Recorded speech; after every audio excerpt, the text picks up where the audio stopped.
That is a stylish shirt. Good evening, everybody, and welcome to Twist Gaming. We are streaming here live at Origins 2019, bringing you front row access to some of the best of the board game coverage of the entire convention. Some of the best designers, publishers, and industry insiders. And chief among them, we have Rob Doherty. Hey. From White Wizard Games. Rob, thank you so much for taking time out. Your booth is insanely busy. I've seen lots of people there. Yeah, it's been a busy show. You have been a busy gentleman. Yep. All over the world globe-trotting. Yeah, we were just at UK Games Expo, and we had Sorcerer there for the first time ever, and sold out, and now and then we upped our numbers that we were shipping here to Origins, and we've been demoing all show and having a great time. That's fantastic. I know you guys are running events now too. Yeah. Today we have a $10,000 tournament for Epic Card Game. Tomorrow we have a $10,000 tournament for Star Realms. These were events players could qualify through the app. There is a Star Realms digital app that's free to download, and you can pay to get like $5 to get the full game, where you can play online. And once you have the online mode, there's a weekly format called Arena that changes every week. There's special ways to play, and you have a little mini tournament where you play to get either six wins before you get to 2 losses. And each week we have a weekly champion, the person who got the most wins in Arena throughout the week, and all those players are invited to play in the 10K championship we're having here. That's amazing. And there were also qualifiers on site, and we had a similar thing. We have Epic. We have an Epic app which is in the alpha right now. It's going to be moving to beta soon, and everybody will be able to get it on the App Store. And we had a championship. We have a similar arena in that, and the weekly champions from that were invited to play in the Epic 10K Championship. So we have some great events here at Origins, and the Epic event's playing right now. It's very exciting, very exciting. So if somebody is curious about what's going on with the championships and who's going to come out as the winner, is that going to be something they can find on your social media later? So we'll be posting the winners on our Facebook and on Twitter and etc. And awesome. Of course on the White Wizard Games website as well. Very exciting. But you have brought to me, you brought Sorcerer to show to me. Yeah. And like we were talking a bit about this before the stream, this game has kind of a special place in my heart because I've loved being able to see the various different stages of development for the game, and it's so cool to finally see that the game is released, it's out, it's ready for people to pick up. I've been hearing so many fantastic things about it. So for those of you who are uninitiated and haven't heard about Sorcerer, let's get into this really great game. Okay, so in Sorcerer, at the beginning of the game, each player creates their Sorcerer by choosing one of the 4 character decks, combining it with one of the 4 lineage decks and one of the 4 domain decks. The character deck is who you are, the lineage deck is what type of magic you've inherited, and the domain deck is where you've been training and gathering followers. When you pick each of these, you set them out. You set the cover card off the top in front of you, and then the rest of the cards get shuffled into your deck. So the process of creating your deck at the beginning of the game is as easy as picking one of each of the piles. And there are 64 different combinations of decks that you can create in the base game alone. So the replayability on the game is phenomenal. I'm going to grab this one right here. I was telling you, Rob, and I'm just going to tell everybody, in my head, which this is not true at all, but I absolutely love the art. So this is one of the characters you can play as. This is definitely me with the purple hair, in case you're wondering. It's totally a lie, but definitely every time I see it, that's what I think of. But the art's fantastic. So you grab a character, and then essentially you're creating their backstory. So, for example, if you chose Masilda, and let's say you chose Necromancy, and you chose, say, the Forgotten Temple. Sure. You would shuffle the cards together, and then you would put these 3 skill cards in front of you. These would give you special abilities you could use in whatever location you put your avatar standee, And they would also give you your character's true name. So if you can pick up the standee for a second, Sure, you of course. see you're playing Masilda, the Necromancer of the Forgotten Temple. So that would be the name of your character. That would also give you your special abilities for the game, and it would give you your deck because you would be shuffling the cards that came With in it. each of those together to make your deck for the game. Fantastic. And each player also gets a player board. One of these guys right here. Sure, I'm going to hand these to you, Sure. Rob, and I'm going to scooch over. Yes, I had. No, I didn't.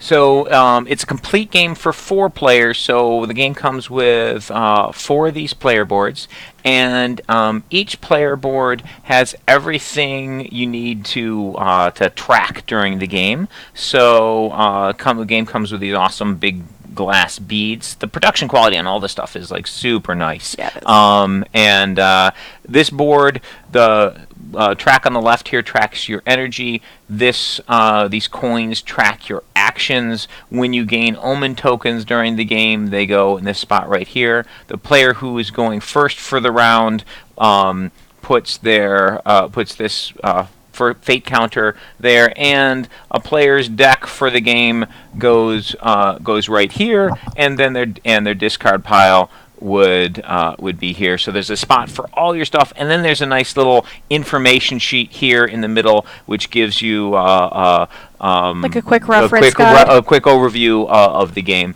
And so everything you need is right there on your custom player I think board. it's super cute how the discard pile is all the discarded bones. I mean, Yes. it's very intuitive Yeah. as to where your components go on your board.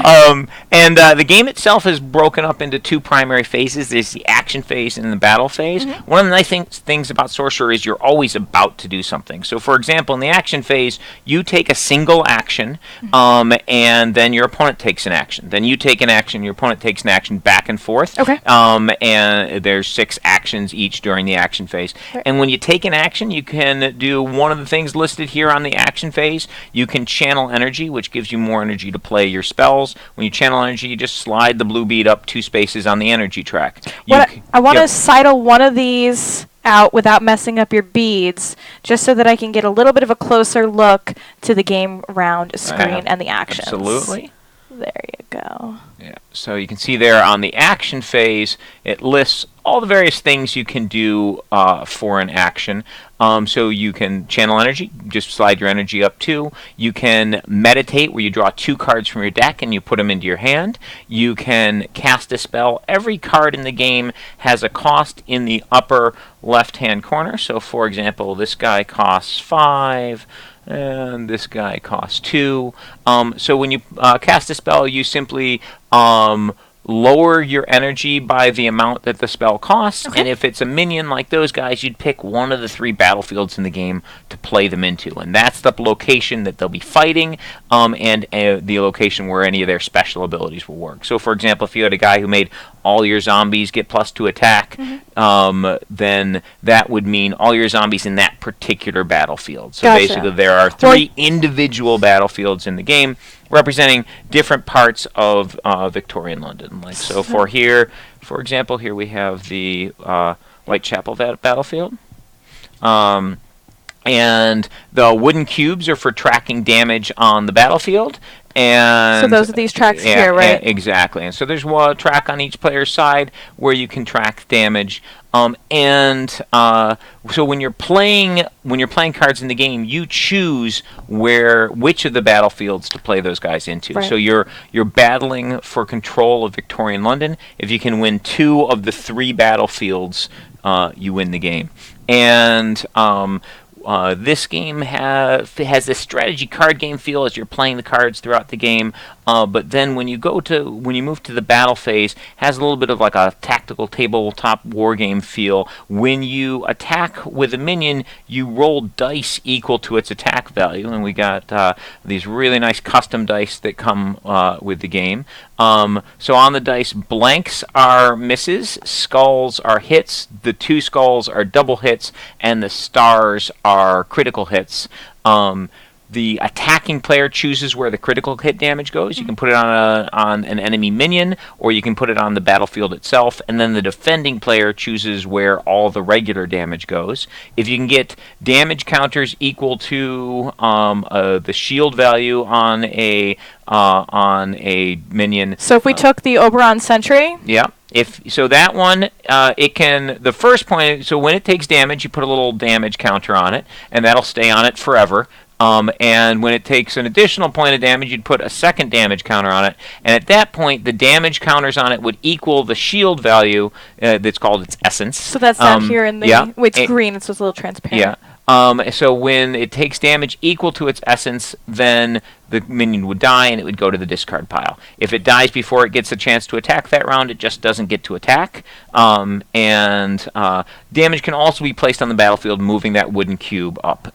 If you can get the damage to 12 points, then you flip the battlefield over to the ruined side of the city. So on the back of the battlefield, you have the ruined side of the city, and you just put you put one of those wooden cubes on the side of the battlefield for whoever won it. Okay. If you can win 2 of the 3 battlefields, you win the game. So you're going to be playing minions in these different locations. And battling with dice to deal damage with them, and you can modify your luck in the game a bit. The omen tokens that you collect during the course of the game, you can spend those to re-roll individual dice or to force your opponent to re-roll individual dice.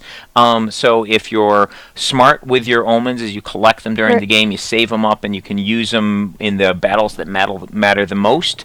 You can use them at key times, and you can really turn the tide of the battle if you. So it's strategy and planning forward and making sure looking out forward to the game to see how that's going to plan out. How many different minions are included in the game? So basically, you get the 12 different decks, the 4 character decks, the 4 lineage decks, the 4 domain decks. Each deck will have a variety of cards in it.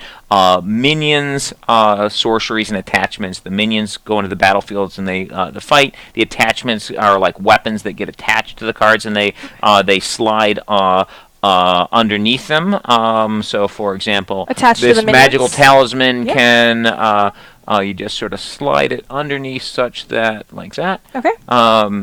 So basically, the attachments attach to the side, and then there's sorcery cards which do an effect and then immediately go to the discard pile. They have a little book on the side, so those are easy to recognize. So you'll have a variety of minions in each of your deck. There's no overlap between the decks. So basically, if you have a particular character deck, the cards in that are unique to that character deck. They won't appear in any of the other decks in the game. So every time you sort of combine your sorcerer, you will get a different mix. There are a total of 160 playing cards in the deck. 4 20-card lineage decks and 4 10-card character decks and 4 10-card domain decks, plus the 12 cover cards, the skill and ability cards, and a rules card for the vampire lineage. Has a special blood abilities that they track. What's that? So every lineage in the game has certain special things they do. So, for example, the vampires, and there's their lineage card. The vampires collect blood. So during the game, when you play a vampire in the location your avatar is in, you can use your lineage card to gain 2 blood. And certain vampires will give you blood when you do different things. And you use one of the little wooden cubes to track how much blood you've collected, and then you can spend the blood to do cool effects during the game. Like you can spend 2 blood to give an attacking vampire plus 2 attack dice, or you can spend larger amounts of blood to play minions with reduced costs, or search your deck for a particular minion you want to get. And the vampires have some really powerful and expensive minions, some of the most powerful ones in the game. These are the original vampires, and they have some really powerful effects on them. So they've got an 8, a 9, and a 10 cost vampire that do some pretty incredible things in the game. So, and every lineage has different mechanics. Like the demonologist sets things on fire, and they have these flame tokens that go with them. The animist summons spiders and get spider counters on their dies. And the necromancer can bring things back from the dead. So whenever you're playing, you get these you get whole new abilities that you can play with and explore. So the replayability in the game is phenomenal. And you can find the right deck set or deck combination that really appeals to your play style, or choose something completely different and expand your possibilities. And it's as easy as picking one from the first column, one from the second, one from the third, and you're ready to play. That's awesome. What does the player count for this game? So the base game can handle 2 to 4 players. We're going to be having additional character lineage and domain decks that will be coming out. For example, we have a set of those coming out in August, and then we'll have another set coming out this fall. And those. Have you announced yet what new lineage and what new information is going to be in those ones? So yeah, we have the ones that are coming out this summer. We've got a pyromancer character who has phoenixes that he can summon and has fire spells. We have a druid lineage where basically they can grow bark armor on their minions, which add to their defense. You can then pull the bark groups of three bark armor tokens off your minions at the end of the turn to create a small little tree creature.